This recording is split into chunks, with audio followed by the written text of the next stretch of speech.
Mark Few and the Zags made an offer to a top 10 player in the class of 2024, Asa Newell. Could he be the next Gonzaga legend? Let's discuss.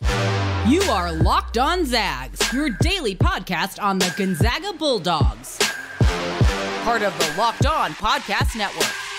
Your team every day.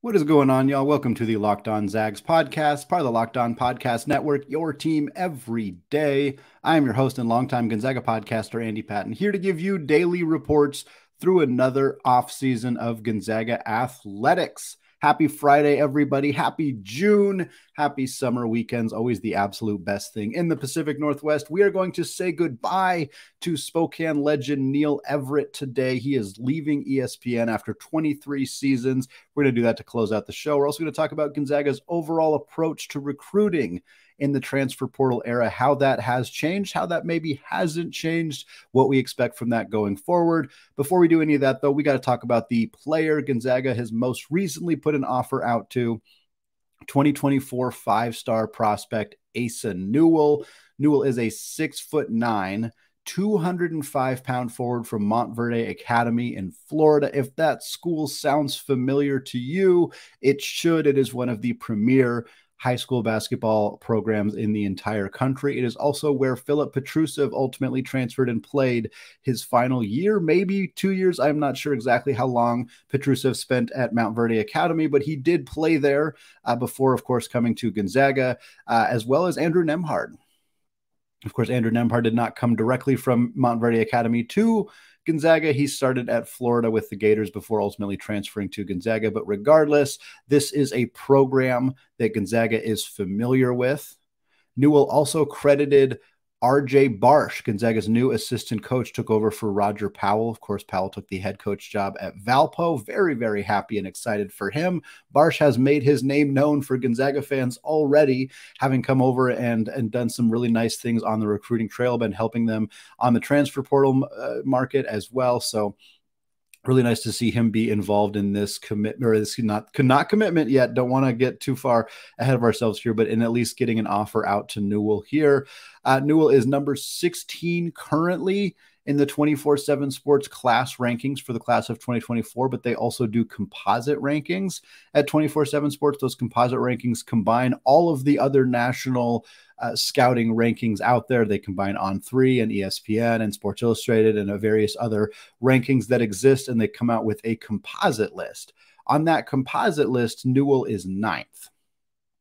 So obviously, he's regarded as a top 20 prospect in basically every circle. It sounds like 247 Sports might actually be lower on him than many other places if he is top 10 in their composite rankings and just 16th in their overall rankings individually.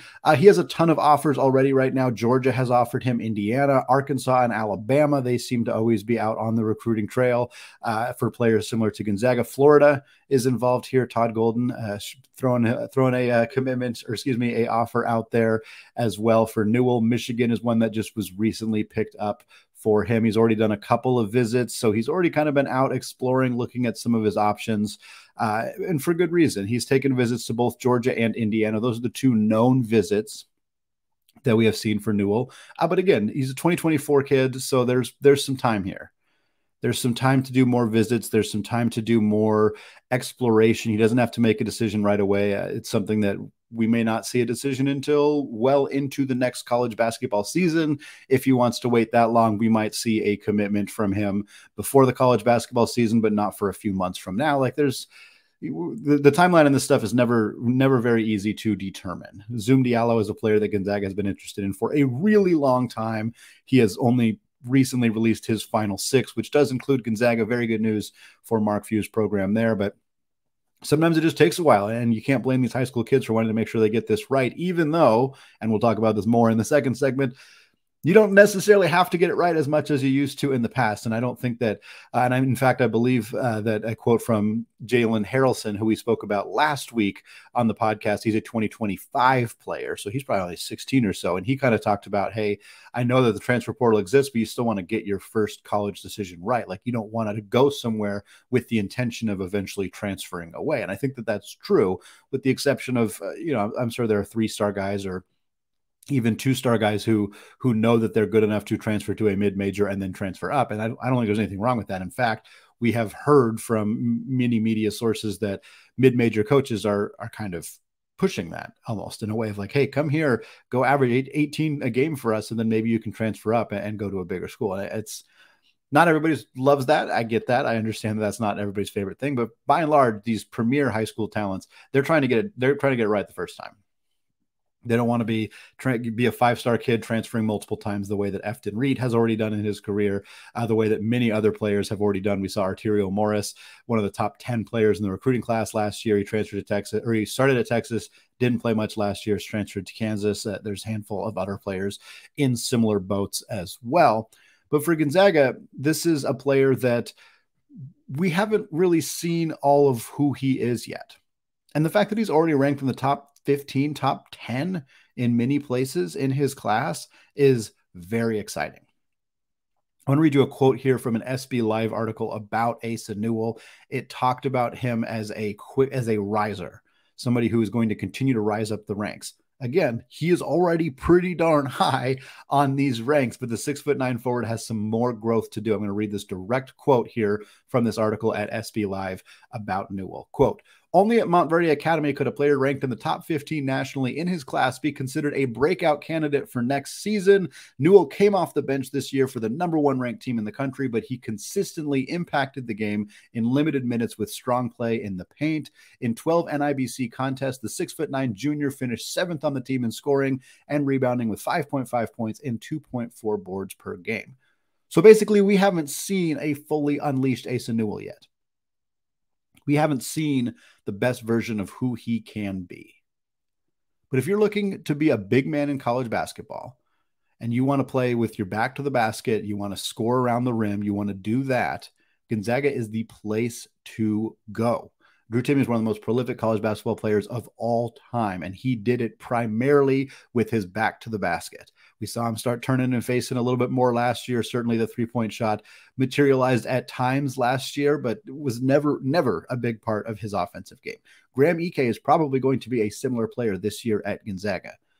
Not going to be as good as Drew Timme. Again, that's not a knock on Ike. That's more of a Drew Timme's one-of-one type of comment. But that's Gonzaga has developed these kind of, heck, Petrusev from Montverde Academy comes to Gonzaga and is a low post back to the basket scorer. I haven't seen Newell. I'm not going to pretend that I've watched a bunch of Montverde basketball, particularly a guy coming off the bench for that team, but he is a player to watch this year because he is going to take on a bigger role, almost certainly.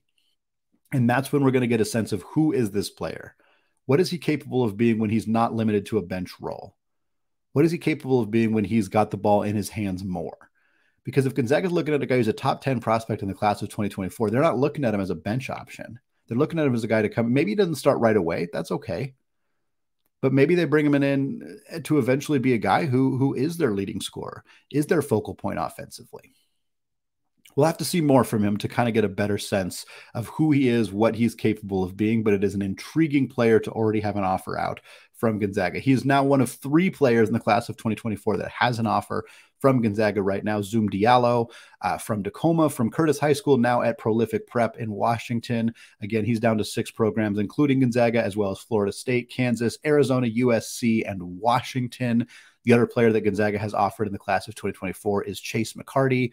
McCarty is a 3-star small forward from Huntsville, Alabama. He just like a few days ago finished a visit with Kansas. Has a couple other schools that are already showing interest in him as well. But as we've talked about with Gonzaga before, they have prioritized adding players in the transfer portal and not focusing as much on adding players out of high school. Is that going to change how they continue to recruit high school talent? More on that coming up after a word from today's sponsor, Bird Dogs. I don't know how else to say this, so I'm just going to keep it simple. Bird Dogs shorts and pants, they make you look good. The Bird Dogs stretch khaki shorts are designed to fit slimmer through the thigh and leg, giving you a truly sculpted look. And look, all of us could use a little bit of help making our legs look as good as possible. Bird Dog shorts do the exact same thing as Lululemon, but they fit way better. They also fit better than regular shorts made of stiff, restricting cotton. How? Bird Dogs fixed this by inventing cloud knit fabric that looks just like khaki but stretches, so you get a slimmer fit without sacrificing movement. It also uses anti-stink sweat wicking fabric that keeps you cool and dry all day long. So go to birddogs.com/lockedoncollege and enter the promo code LockedOnCollege for a free Yeti-style tumbler with your order. That's birddogs.com/lockedoncollege for a free Yeti-style tumbler. You won't want to take your Bird Dogs off, I promise. Bird Dogs, a proud sponsor of the Locked On Podcast Network.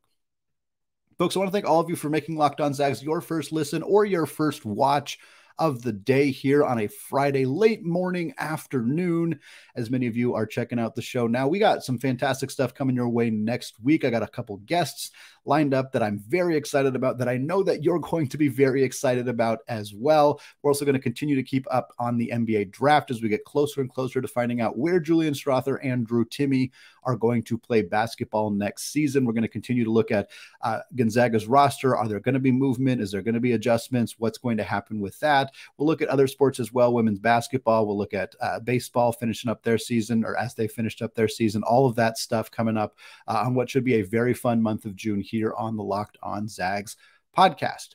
Right now, though, I want to talk more about recruiting. We talked about Asa Newell in the first segment. We talked about how he has been recruited alongside Zoom Diallo and Chase McCarty in the class of 2024, but it's been noticeable that Gonzaga has recruited differently recently. And I think that's what I want to focus on a little bit. Have the Zags changed how they recruit in the transfer portal era? And it's very early to tell. And Gonzaga only very recently kind of dipped into the premier American talent market. I think it's worth noting that Gonzaga's been, on this run since 2000, and they didn't land their first five-star out of high school until 2016, when Zach Collins committed in the 2016-2017 season. That was their first five-star, and he barely snuck into the five-star conversation. He was a four-star when Gonzaga offered him, I believe, and then he got bumped up to the five-star status before he ultimately came to Gonzaga. One and done player, lottery pick, looked really good for the San Antonio Spurs last year, like truly earned that five-star moniker, but didn't really have it when Gonzaga was first recruiting him. Of course, that changed when they added Jalen Suggs and Chet Holmgren and Hunter Salas and Nolan Hickman, all those guys five-star players, and were five-star players when they were recruited by Gonzaga. Chet Holmgren, of course, the number one player in the country. That will never be broken. He will forever be Gonzaga's highest rated recruit because it's really, really hard to be higher rated than Chet Holmgren was coming out of high school. But that was an anomaly. That was unique. That doesn't mean Gonzaga's not going to continue to get five-star players. Heck, they just offered one, as we just talked about. That could absolutely continue to happen for this program. Movement, conference realignment could change that significantly as well. And if we get an announcement about Gonzaga going to the Big 12, we're going to have months worth of conversations about what that means for Gonzaga. And among those conversations will be how it impacts them from a high school recruiting perspective, because it changes things very dramatically, very, very dramatically. But right now, it's interesting to see how Gonzaga is navigating the now multiple different ways to build a roster in college basketball, because there are multiple ways to do it. It's not just high school transfers. It's American high school players. It's international high school players. It's junior college players, which is not a network that Gonzaga taps into much, but it does exist. It is Division II, Division III basketball players. It is mid-major transfer recruiting, and it is high-major transfer recruiting. Gonzaga has dipped into many of these markets throughout their tenure of Mark Few being the head coach. And he has continued, and his staff, it's not all him, of course, has continued to find ways to build elite talent, to build high-quality rosters that continually win the WCC, that continually make the NCAA tournament, that lately have continued to make Sweet 16s. He has found ways to do it, often by kind of going in a different direction than other people. And this is a cheesy dad joke analogy to make, but when other people zig, they do genuinely zag. Like in a lot of ways, that is something that they have always done. They were really early in on the international market before a lot of kind of other coaches started to figure out that that was a way to go, and that Tommy Lloyd deserves a ton of credit for that. And that's why when Tommy Lloyd left, there was a fear that Gonzaga's international pipeline was going to dry up. It does not appear to be the case for Gonzaga because they've added Jun Suk Yo from South Korea, and I'm very excited about what he brings to this team. Alex Tui coming over from Australia. They were really in on a lot of other international players this cycle as well. They brought Elaine Fibliou from France. He came to campus. He spent the entire game watching a game with Killian Tilly. They talked, they chatted. He ultimately ended up committing to UCLA, but Gonzaga and UCLA were the top two options there. So Gonzaga is not done on the international market at all. But in the last couple of years, it's noticeable what their recruiting has looked like. In the 2022 offseason, they added one high school player, Braden Huff, not a top, I think he was barely top 100. I think he was 95th in the 24/7 rankings. And I'm not saying those rankings are accurate. Braden Huff might come in and be awesome. And in fact, we're going to have a show on him very soon talking about who he is, what he might do, all that good stuff.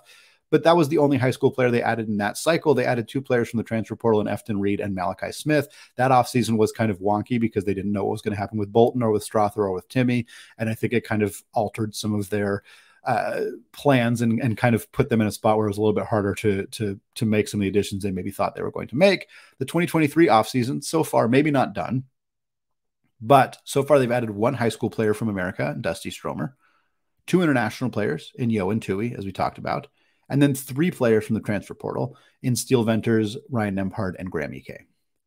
So in the last 2 years, they've added two American high school players, Braden Huff and Dusty Stromer. They have added two international players, and they have added 5 transfers. That is how they are building their roster right now. They are building their roster through the NCAA transfer portal. And I don't blame them because Mark Few can figure out how to add players who are one-year stopgaps, the way Malachi Smith was. Maybe they hoped Malachi Smith would be a 2-year stopgap. He chose not to be. I think they only expected Rasir Bolton to be a 1-year stopgap, and he, of course, spent 2 years on campus as well. They're adding younger guys who they hope develop in the system. Didn't work with Efton Reed, but that was the plan. The plan was to bring him in as a guy who kind of can develop and turn into that type of talent in this program.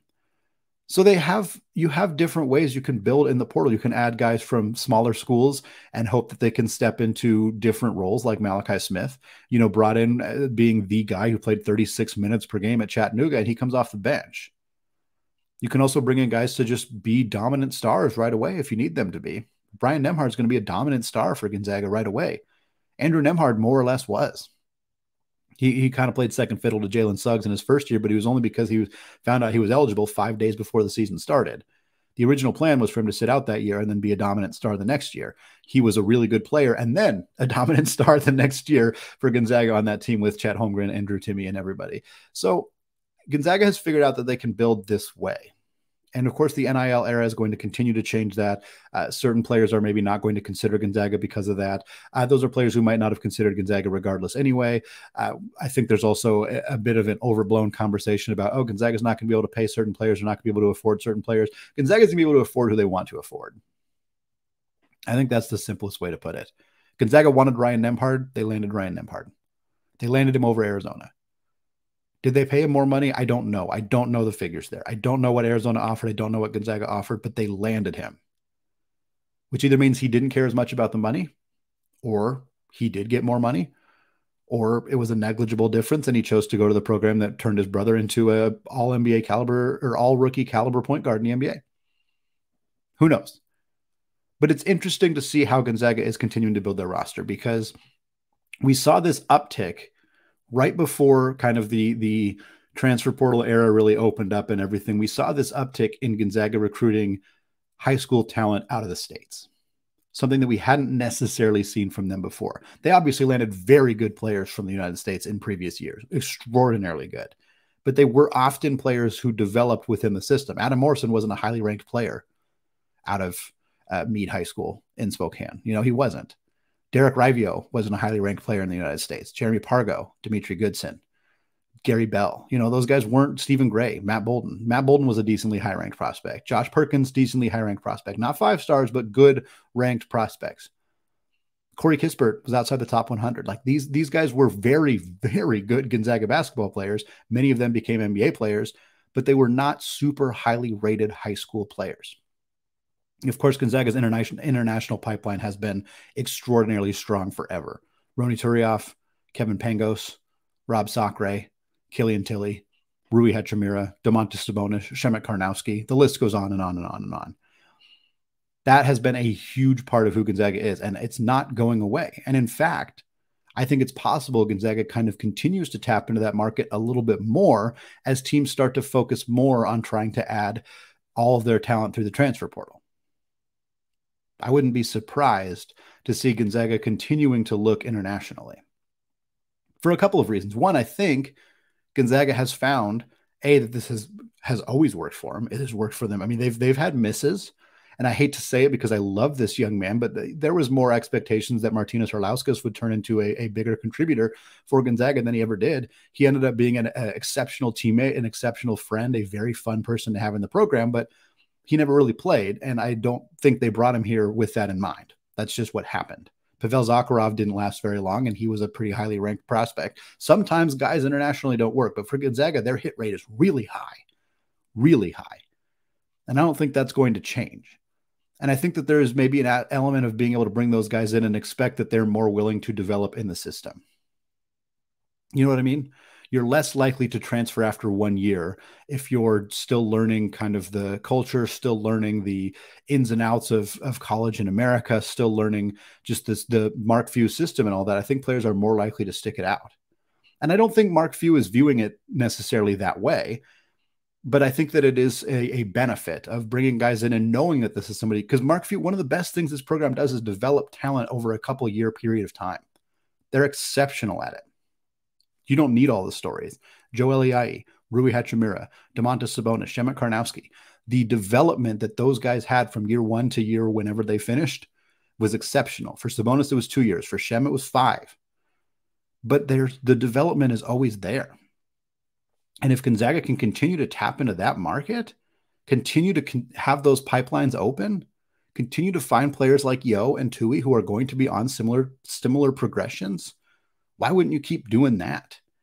And I think that's what we're going to continue to see. Does that mean less high school recruiting in the States? Probably. It probably does, because they're going to continue to add players in the transfer portal, and they're going to continue to add players in the international market. And eventually you just can't keep adding players. You run out of spaces. So that's kind of an expectation that I have going forward for this team. Could I be wrong? Of course. Could it be the plan right now and change in a month, a week, a year? Yes, absolutely. Again, a move to the Big 12 changes all of this in a significant way. Does it completely revamp how Mark Few recruits? I doubt it. But it changes what is available to them in a significant way. So this will be an ongoing conversation, something we will continue to discuss on this podcast as things continue to change in an era of constant change in college basketball. Well, Gonzaga has had a big supporter at ESPN since 2000 in Neil Everett, but he announced recently his time with the network is coming to an end. More on what that means and a goodbye to one of our best friends in the media, Neil Everett, coming up right after this. All right, folks, closing out the show, talking about Neil Everett, the Spokane legend who is ending his tenure at ESPN after 23 incredible years with the network. Neil Everett was born in Portland, but he was raised in Spokane. He went to Lewis and Clark High School here in Spokane, went back to Oregon, got his college degree at Willamette University in Salem, and then went to the University of Oregon before starting his career on the Oregon coast, which is where I just was, part of why we did not have an episode on Thursday. Shout out to Neil Everett for being out on the Oregon coast for a while. He spent 15 years working in Hawaii before he eventually landed that job at ESPN in 2000. For those of you who are maybe not as familiar with Neil Everett and his connection to Spokane, who maybe don't watch a lot of ESPN basketball, Everett used every opportunity to talk about people who are from Spokane, formerly from Spokane, spent any time in Spokane, looked at Spokane, any connection that they may have had. He mentioned it on the broadcast. He put Spokane on the basketball map in a way that no other individual person did outside of, I guess, Mark Few. I guess we'll give Mark Few more credit than Neil Everett for expanding Gonzaga's kind of reach, especially within the ESPN market. But Neil Everett did a ton. He did a ton. And I don't think he would ever take credit for it because that just doesn't seem like the kind of person that he is. But every single time Gonzaga was mentioned on the broadcast, Neil Everett called them America's team. Every time. Former America's teamsman Roni Turioff. Former America's teamsman Dan Dickau. former America's teamsman Zach Collins, Kelly Olynyk, Domantas Sabonis, whatever it may be. Heck, anytime the Texas Rangers were on TV, now the Colorado Rockies, but for a long time it was the Texas Rangers. Anytime the Texas Rangers were on TV, if Neil Everett knew that they played for the Spokane Indians, former Spokane Indian Ian Kinsler, former Spokane Indian Michael Young, now, of course, former Spokane Indian and former America's teamsman Gabriel Hughes. Shout out to Gabriel Hughes, by the way, for getting called up to Double-A right before I was going to go see him in Hillsboro. Huge bummer.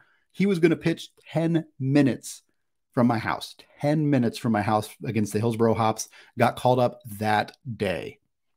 Life happens. Wish I got to see Gabriel Hughes. That was going to be this final segment here, but we get to talk about Neil Everett instead. And I love Neil Everett. Him and Stan Verrett together, ESPN late night anchors starting in 2009, was just one of the, on a network that often gets criticized, justifiably so, for having talking heads who don't know the game or who are not passionate about the game or who are only talking about surface level things. Oh, they're only talking about LeBron. They're only talking about the Lakers.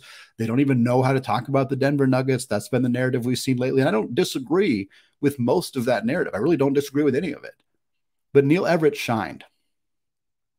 And Stan Verrett giving him his flowers and saying how much he loved working with him. Scott Van Pelt said some wonderful things about Neil Everett as well. And those are some of the best. When ESPN's at its best, it's guys like that. And losing Neil Everett is a bummer.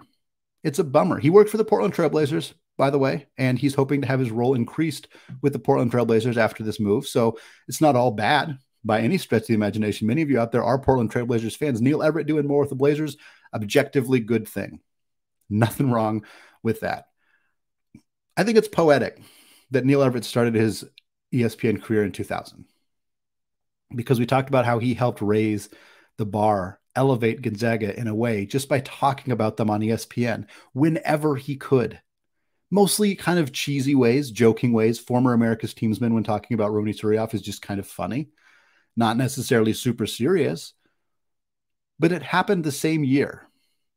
In 1999, Neil Everett didn't work at ESPN. Gonzaga was not known by anybody. By 2009, Neil Everett was the lead anchor on ESPN with Stan Verrett, and Gonzaga was known by way more people. By 2019, Neil Everett was an established 20-year veteran at ESPN, had been there for 2 decades.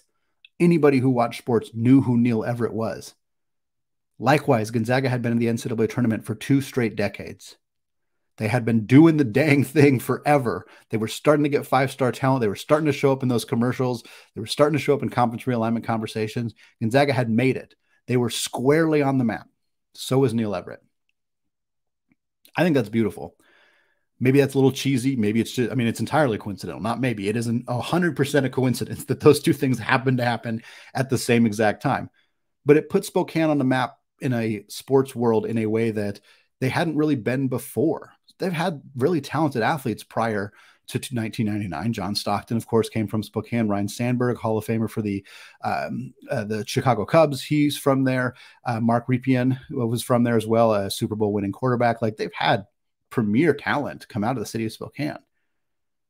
But Gonzaga really put Spokane on the map in a significant way starting in 1999. And Neil Everett was along for that entire ride at ESPN. And I just think that's really, really cool. That's going to do it for us today and for this week. So happy weekend, everybody. I hope you enjoy it. I hope you have a fantastic one. Next week, we're going to come back. We're going to continue to look at Julian Strother and Drew Timme and what's going on with them in their NBA draft workouts. We're going to keep you up to date on Rasir Bolton and Malachi Smith as well. Malachi Smith just had a workout with the Portland Trail Blazers. After working out with the Toronto Raptors, he is continuing to make the rounds, getting his workouts in as well. We'll continue to keep you updated on that. Any more roster movement, transfer portal stuff that may happen, and of course, recruiting as well heading into the rest of the month. All right. Thank you all for listening. Have a great weekend and go Zags.